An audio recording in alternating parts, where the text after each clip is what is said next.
নমস্কার, দেখছেন কলকাতা টিভি। আপনাদের সঙ্গে রয়েছি আমি ঋষিকেশ। শুরু করছি সংবাদ সারাদিন। শুরুতেই যে খবরের দিকে নজর রাখবো, হাওড়ায় উদয়নারায়ণপুর থানা ঘেরাও কর্মসূচি বিজেপির রাজ্য সভাপতি সুকান্ত মজুমদারের নেতৃত্বে এই থানা ঘেরাও কর্মসূচি। যে ছবি আপনারা দেখতে পাচ্ছেন, দেখুন একবার, বিজেপির রাজ্য সভাপতি সুকান্ত মজুমদার, তার নেতৃত্বে বিজেপির এই উদয়নারায়ণপুরের থানা ঘেরাও কর্মসূচি। আক্তারুল খান রয়েছেন। আক্তারুল, যে ছবি আমরা দেখতে পাচ্ছি, একেবারে লাথি মেরে থানার সেই থানার নাম লেখা যে পোস্টার, সেই সমস্ত ভেঙে দেওয়া হচ্ছে। কি চলছে এটা?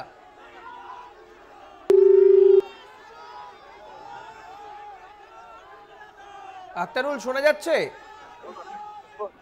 আক্তারুল, যে ছবি আমরা দেখাচ্ছি, থানা ঘেরাও কর্মসূচি বিজেপির, ঠিক কি কারণে থানা ঘেরাও কর্মসূচি, কি জানা যাচ্ছে এই মুহূর্তে, কি পরিস্থিতি সেখানকার? দেখো ঋষিকেশ, যেটাকে বলে রাখি যে প্রথমেই যে যে বিজেপির যে অভিযোগ যে রাজ্য জুড়ে যেভাবে তৃণমূল আশ্রিত দুষ্কৃতীরা বিজেপি কর্মীদের উপর আক্রমণ চালাচ্ছে, সেই তারই প্রতিবাদে আজ হাওড়া উদয়নারায়ণপুর যে থানা, সেই উদয়নারায়ণপুর থানায় একটু উদয়নারায়ণপুর থানা ঘেরাও কর্মসূচি ডাক দিয়েছিল। বিজেপির সঙ্গে নেতৃত্বে ছিলেন বিজেপির রাজ্য সভাপতি সুকান্ত মজুমদার। প্রথমে তিনি যে হাওড়া জয়পুর থেকে একটি বাইকে মিছিল করে আসেন উদয়নারায়ণপুর থানা থেকে 1 কিলোমিটার দূরে। তারপর সেখান থেকে তিনি পদযাত্রার মাধ্যমে উদয়নারায়ণপুর থানায় আসে। যখন উদয়নারায়ণপুর থানায় আসে, পুলিশের সেখানে বিশাল পরিমাণে পুলিশ মোতায়েন ছিল। প্রথমে পুলিশের সঙ্গে থানার ভিতরে প্রবেশ করার চেষ্টা করে যে বিক্ষোভকারীরা, পুলিশ বাধা দিলে পুলিশের সঙ্গে ধস্তাধস্তি শুরু হয়ে যায়। সেটা পরিস্থিতি একেবারে ধুন্ধুমার কাণ্ড ঘটে যায়। যে লোহার গেট যে থানা, সেই গেট ভেঙে ভিতরে প্রবেশ করার চেষ্টা করে বিজেপি কর্মী সমর্থকরা। একেবারে পুলিশের সঙ্গে যে ধুন্ধুমার পরিস্থিতি, সেটা কিন্তু একেবারে বলা চলে। তবে এই মুহূর্তে একেবারে পরিস্থিতি নিয়ন্ত্রণে রয়েছে। ঋষিকেশ, ধন্যবাদ আক্তারুল। কথা বলছিলাম আমাদের প্রতিনিধি আক্তারুলের সঙ্গে। থানা ঘেরাও কর্মসূচিতে ধুন্ধুমার পরিস্থিতি, যে ছবি আমরা দেখাচ্ছি, হাওড়ার উদয়নারায়ণপুরের থানা ঘেরাও বিজেপির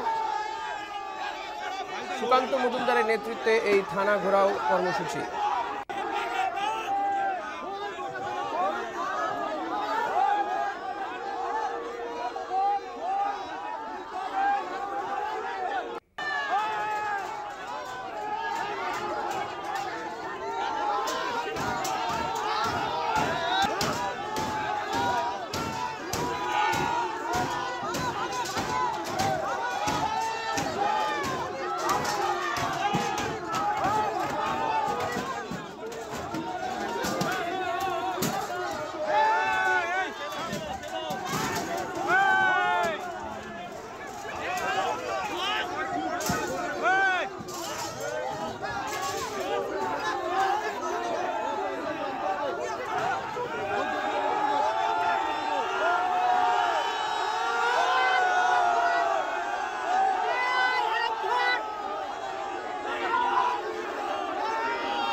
এই মুহূর্তে আমরা টেলিফোনে যোগাযোগ করতে পেরেছি তৃণমূল সাংসদ শান্তনু সেনের সঙ্গে। শান্তনুদা, যে ছবি আমরা দেখাচ্ছি, হাওড়ার উদয়নারায়ণপুর থানা ঘেরাও কর্মসূচি ছিল সুকান্ত মজুমদারের নেতৃত্বে, কিন্তু একেবারে থানা ভাঙার চেষ্টা চলছে সেখানে। এই ধরনের ঘটনা প্রথম নয়। আইন শৃঙ্খলা হাতে তুলে নিয়ে বিশৃঙ্খলা তৈরি করা বিজেপির একটা সংস্কৃতির মধ্যে পড়ে। তার কারণ, তারা মানুষের আশীর্বাদ নির্বাচনে পায় না। এর আগে 2022 সালের 13ই সেপ্টেম্বর নবান্ন অভিযানের নামে কলকাতার রাজপথে কিরম ধুন্ধুমার অবস্থা হয়েছিল।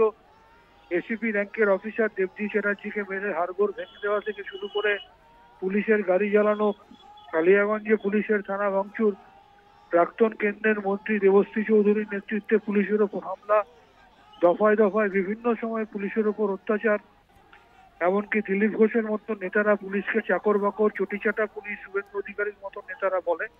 এটা বিজেপির সংস্কৃতি। তারা যত এগুলো করবে, তত তৃণমূলের ভোট বাড়বে। আমি মনে করি প্রশাসনের স্ট্রিক্ট পদক্ষেপ নিয়ে অবিলম্বে সুকান্ত মজুমদারকে অ্যারেস্ট করা উচিত এই ধরনের ঘটনা ঘটানোর জন্য। ধন্যবাদ শান্তনুদা। কথা বলছিলাম তৃণমূল সাংসদ শান্তনু সেনের সঙ্গে।